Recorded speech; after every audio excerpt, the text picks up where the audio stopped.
Together with 240 Israelis and foreign citizens, Aviva and Keith Siegel were kidnapped by Hamas on October 7th and taken to Gaza. After 51 days, Aviva was released as part of a ceasefire deal, but her husband Keith, a U.S. citizen, is still being held in Gaza. Aviva Siegel says she is praying that the talks in Doha succeed. There's a deal on the table, and I just want to tell you that I am just so scared that it's going to break up and that Keith won't come home and the hostages won't come home. I'm waiting.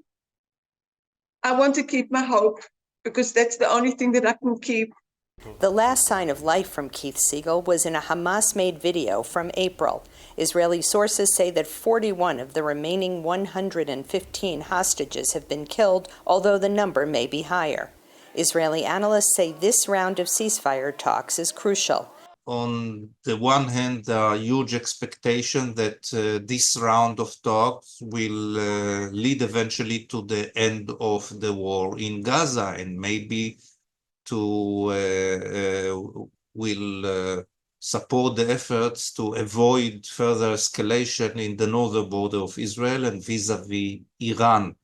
The talks come 2 weeks after Israel assassinated a senior Hezbollah official in Beirut and allegedly killed Hamas leader Ismail Haniyeh in Iran.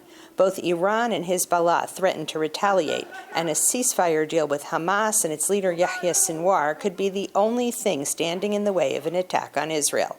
Israeli military experts say the deal may be impossible to achieve because of Prime Minister Benjamin Netanyahu's relatively new insistence on maintaining a permanent military presence on the border between Gaza and Egypt. From Hamas' point of view, actually, particularly Sinwar's point of view, this is a red line, authentic red line.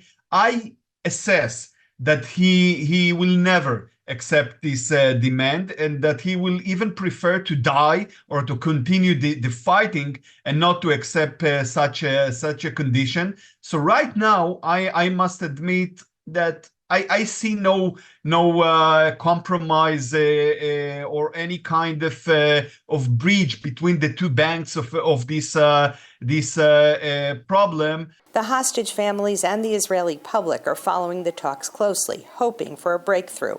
All they want, and all they've wanted for the past 10 months, is for their relatives to come home. Linda Gradstein, VOA News, Jerusalem.